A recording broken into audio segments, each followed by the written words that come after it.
Hi there, welcome back to the dojo. This is Russ Leach. I am the comic book black belt, and just a little video log today. I've not been on recently video logs. I've been putting on a few of the screen captures, digital links that I've done for Draw the Marvel Way. I'll continue putting those up until I reach the end of those.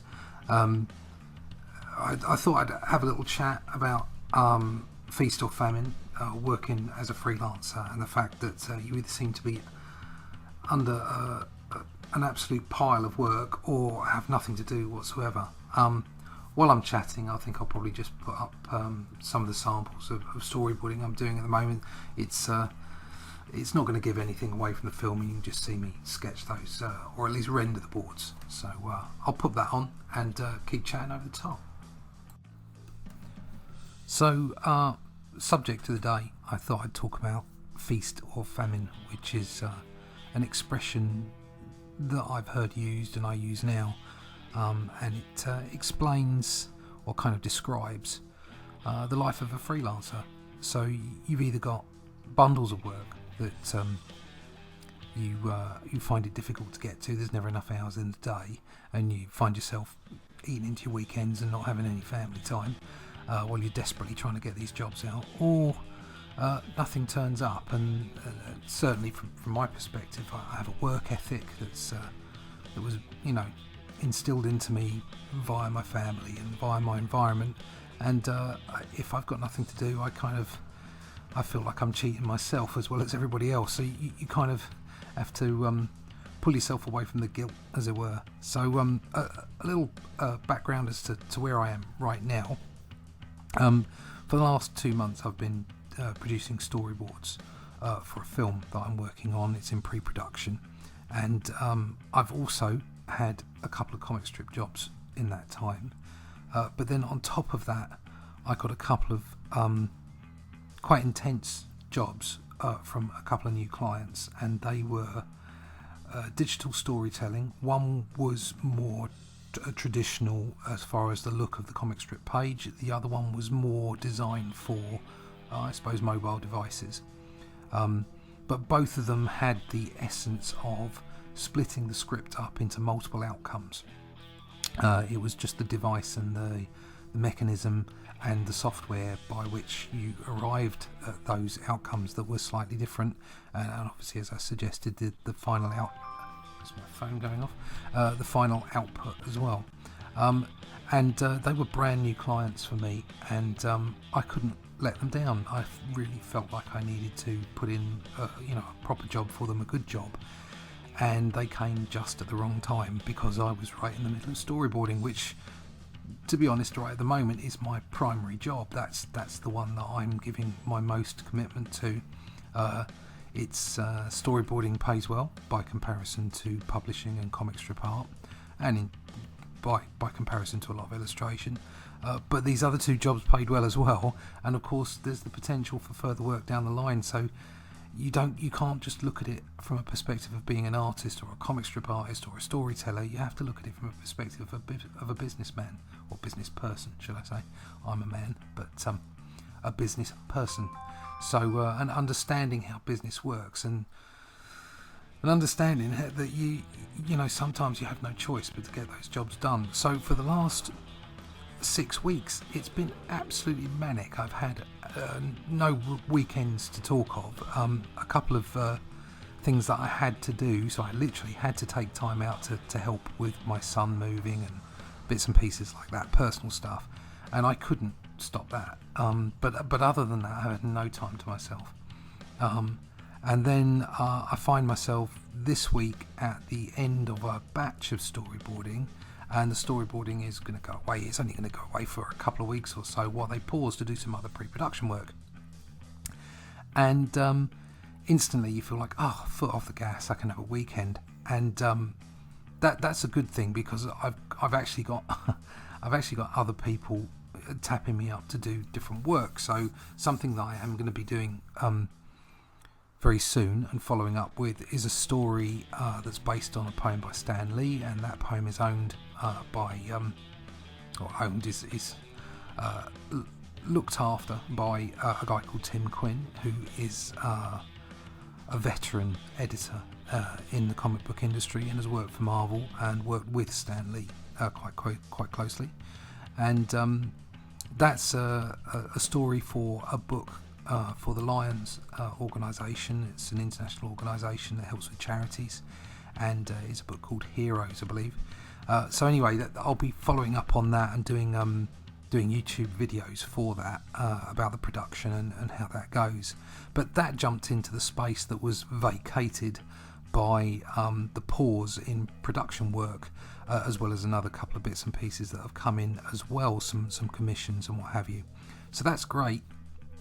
So I'm really in feast mode at the moment, that even when some work pauses, something else comes in. And like I say, for the last 6 weeks, it's been absolutely manic. So it's important to take stock and to take time when you can, because you never know when you're going to get that time. But on the other hand, as it were, you don't know when you're going to be in a situation where there's a famine and you've got no work coming in whatsoever.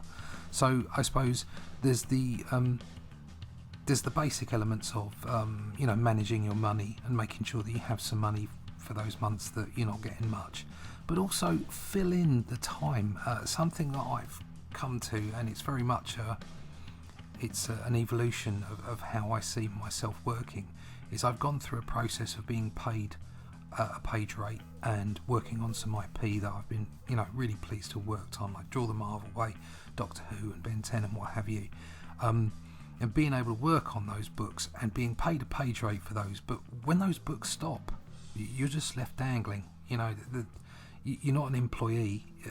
You get no severance, nothing. So you really have to have something to go and do. But of course, it's very difficult to make that happen while you're doing pages for a publisher who's expecting them to come in on time.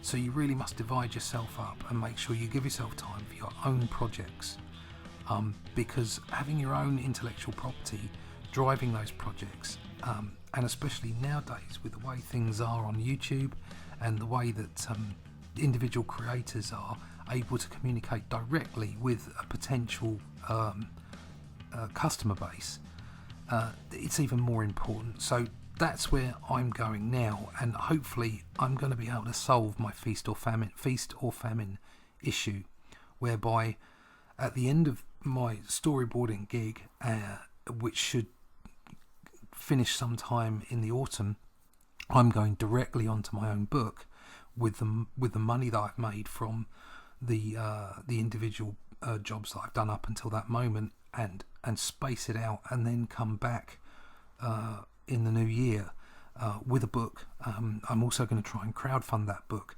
but because I'm partially funding it myself, there's not the same pressure, and it also means that I've got some money up front to start producing the book, so that I can show potential customers, potential crowdfunders, that there's already something there and that their risk is very low. I think that's very important.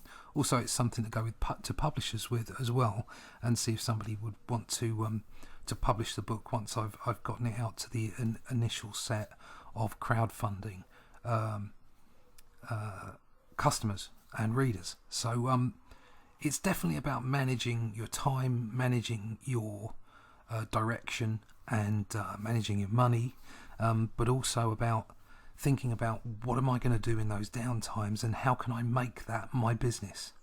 So if I could maybe do storyboards half the year and draw comics, my own comics, the other half of the year, that would be a perfect scenario. It's not always the way it works. Fortunately, in the last 6 weeks, 8 weeks, it's been a case of this is perfect for me, I'll sit down and I'll do this work, and some other client jumps in and says, I really need this now, and you've just got to do double shifts and get no weekend for a while. But it's worthwhile doing that, because if you can fund yourself to the point where you have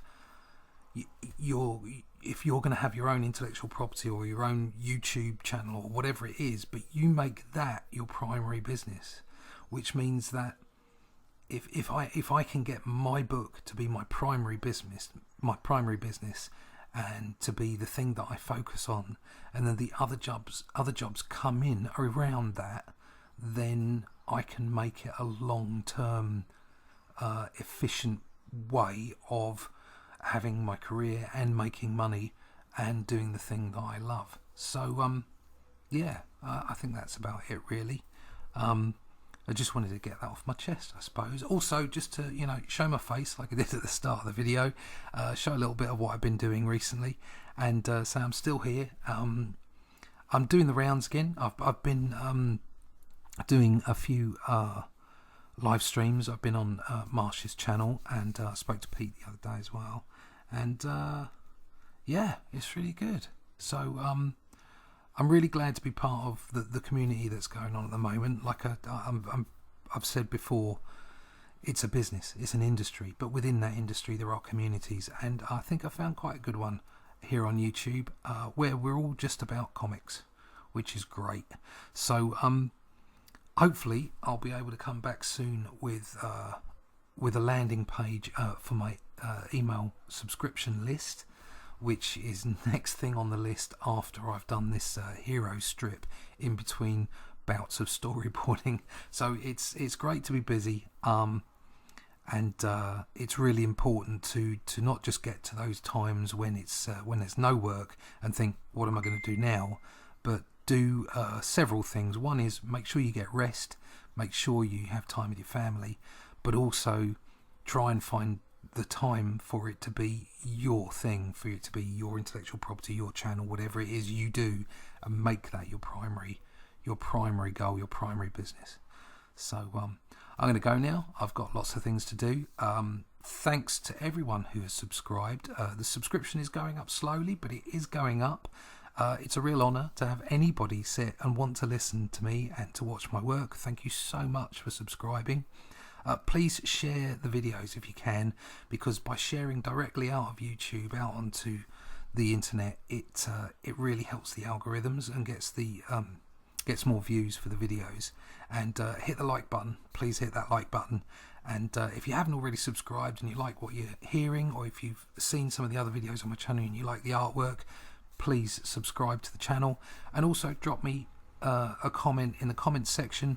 I love to chat with people about their art and about their YouTube channels as well. If you've got one, drop that in so I can subscribe to it, and hopefully I'll see you all around on the internet soon. I'll be back with another video real soon. Like I say, it will probably be a screen capture.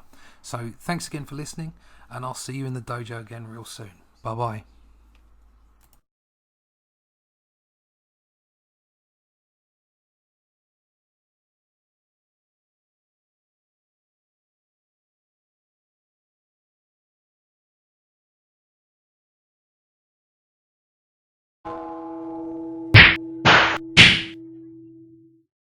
Thanks for watching Comic Book Black Belt. If you've enjoyed the content from this video, please like, share or subscribe, and come over and follow me on Twitter. It's been great having you in the dojo. See you again soon.